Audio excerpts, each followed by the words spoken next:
स्वागत है आपका एजुकेशन पॉइंट देहरादून में and I am Rinku Sharma. और आज हम डिस्कस करेंगे बैंक की प्रिपरेशन कैसे करें। देखो, बैंक में क्लर्क और पीओ की अगर तैयारी आपको करनी है तो उसके लिए आपको कैसे प्रिपरेशन करनी है, मिनिमम क्वालिफिकेशन क्या होती है, मिनिमम क्वालिफिकेशन उसकी क्या होती है, एज लिमिट क्या होती है, सिलेबस क्या आता है, कैसे आता है, क्या क्या आपको तैयारी करनी है, उसके बारे में आज हमारा डिस्कशन होगा। देखो, दो चीज़ें हैं, एक है क्लर्क और एक है पीओ। सिलेबस लगभग दोनों का सेम ही रहता है, बस थोड़ा थोड़ा चेंजेस है, तो उसके बारे में हम डिस्कशन करेंगे। देखो सबसे पहला आता है आपका कि मिनिमम क्वालिफिकेशन। अगर आप क्लर्क की तैयारी कर रहे हैं या आप पीओ की तैयारी कर रहे हैं, चाहे आप क्लर्क की करें चाहे आप पीओ की करें, तो मिनिमम क्वालिफिकेशन जो है वो हमारी ग्रेजुएशन है। ग्रेजुएशन किसी भी स्ट्रीम में हो सकती है, चाहे वो आपकी साइंस स्ट्रीम हो, कॉमर्स स्ट्रीम हो या हमारा आर्ट स्ट्रीम हो, किसी भी स्ट्रीम में आप ग्रेजुएशन हो।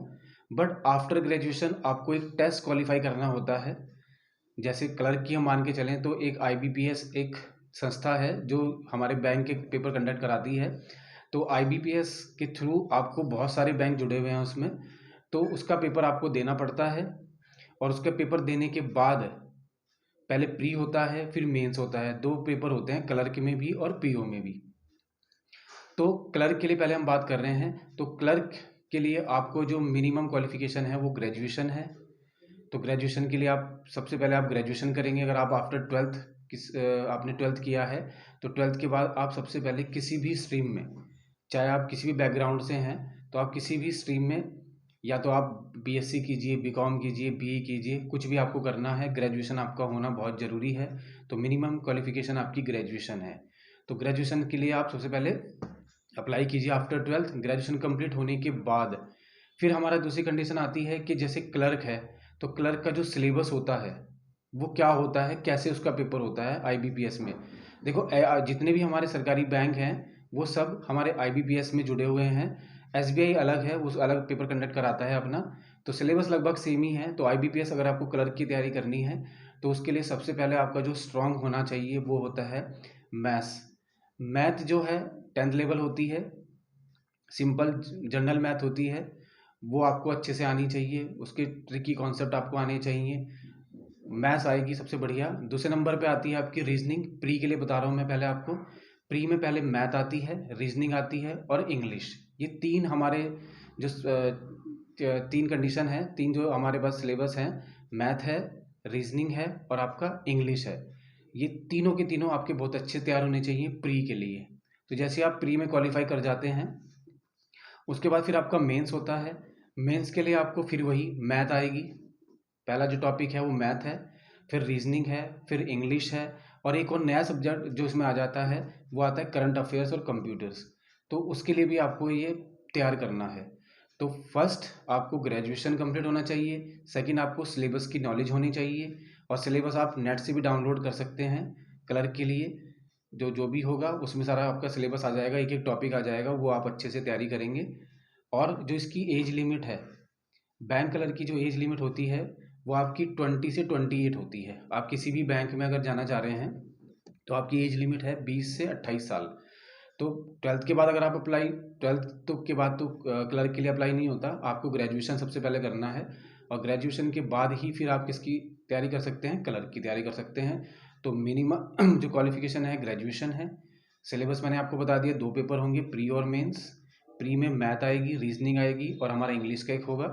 और जो मेंस होता है, सेकंड जो पेपर होता है, उसमें मैथ, रीजनिंग, इंग्लिश और एक नया सब्जेक्ट आ जाता है करंट अफेयर्स, या उसमें कंप्यूटर के भी क्वेश्चन आपसे पूछे जाते हैं। दूसरा, इसकी जो हमारी एज लिमिट है वो है 20 से लेके 28 तक आप क्लर्क के पेपर। दूसरे नंबर पे हमारा आता है पीओ।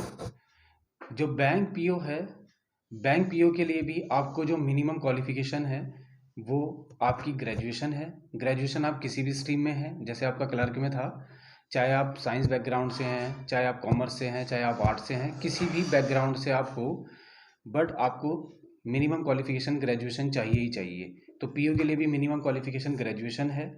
इसमें भी आपके दो तरह के पेपर होते हैं। पहला प्री होगा, प्री में वही आपका मैथ्स आएगी, रीजनिंग आएगी और इंग्लिश आएगी, ठीक है। उसके बाद हमारा फिर मेंस होता है। मेंस में फिर हमारे एक सब्जेक्ट और आ जाता है, मैथ तो आती ही आती है, मैथ, रीजनिंग, इंग्लिश ये तो आएंगे ही आएंगे, साथ साथ हमारा जो करंट अफेयर्स है और जो हमारा कंप्यूटर है और इकोनॉमिक्स के कुछ क्वेश्चंस इसमें आते हैं, बस इसमें ये एक्स्ट्रा ऐड हो जाता है। तो प्री और मेंस 2 तरीके के पेपर होंगे आपके, और ये दोनों के दोनों आपको क्वालिफाई करने हैं। पहला क्वालिफाई करना है, दूसरे में आपको मेरिट में भी आना है। तो उसके हिसाब से आपके 2 पेपर होते हैं, प्री और मेंस, और मिनिमम क्वालिफिकेशन आपको मैंने बताई दी है कि ग्रेजुएशन ही होगा। और जो हमारी पीओ की जो एज लिमिट होती है वो होती है आपकी 20 से 30। जैसे वहाँ 28 थी क्लर्क में, यहाँ पे आपके 20 से 30 होगी। और मैथ जो है वही आपका 10th लेवल होता है। रीजनिंग भी बहुत सिंपल आती है।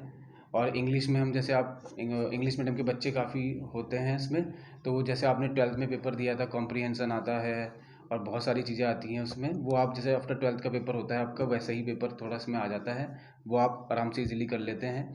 और मैथ हो गया, रीजनिंग हो गया था। बाकी जो आपको ध्यान लगाना होता है वो सबसे ज़्यादा लगाना होता है करंट अफेयर्स में।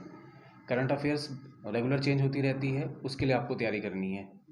कंप्यूटर के क्वेश्चन भी आपको याद करने होते हैं, तो ज़्यादा अगर आप इसमें लग जाओ, लेकिन ये सब काम आपका आफ्टर ग्रेजुएशन ही होगा। जैसे 12th के बच्चे हैं तो पहले आप ग्रेजुएशन करें किसी भी स्ट्रीम में, और उसके बाद ही आप बैंक क्लर्क या पीओ की तैयारी आप कर सकते हैं। ज़्यादा टफ नहीं है, थोड़ा उसमें आपको टाइम लगाना है, मेहनत करनी है, और रेगुलर आपको इसमें ध्यान से पढ़ाई करनी है। मतलब ये नहीं कि एक दिन किया दूसरे दिन छोड़ दिया। रोज़ आपको मैथ पढ़नी है, रोज़ आपको रीजनिंग पढ़नी है, एक एक 2-2 घंटे आपको रीजनिंग, मैथ और हमारा जो इंग्लिश है, सबको आपको ध्यान में देना होगा, तभी जाके बैंक का जो हमारा पेपर है वो क्रैक हो पाता है। दूसरा एसबीआई का भी यही पैटर्न है, क्लर्क में भी और पीओ में भी वो अपना पेपर अलग से कराती है। आईबीपीएस के थ्रू जो बैंक हैं वो सारे बैंक आ जाते हैं, एसबीआई नहीं आता, वो अलग से अपना पेपर कराता है। बट सिलेबस सबका सेम है, ऐसे ही आपको तैयारी करनी है, वही है सब कुछ। तो आप सबसे पहले आप इंटरनेट से सिलेबस डाउनलोड करें, उसका एक एक टॉपिक को देखें, और उस टॉपिक को आप कैसे क्लियर करना है उसके लिए फिर आप चाहे तो बुक खरीदें या फिर आप यूट्यूब में सर्च करें टॉपिक, और सब कुछ आपको अच्छे से क्लियर होना चाहिए। उसी के बाद आपको प्री और मेंस आप क्वालिफाई करने के बाद फिर आपको बैंक में जॉब आराम से आपकी लग सकती है।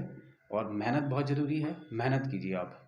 बाकी आगे की मैं आपको बताता ही रहूँगा, अलग अलग जैसे भी कंपटीशन एग्ज़ाम होते हैं उनकी तैयारी कैसे करनी है, क्या क्या सिलेबस होता है उसके बारे में, तो मैं सब आपको बताता रहूँगा। आप हमारे चैनल से जुड़े रहिए, सब्सक्राइब कीजिए और बेल आइकन को प्रेस कीजिए। Thank you.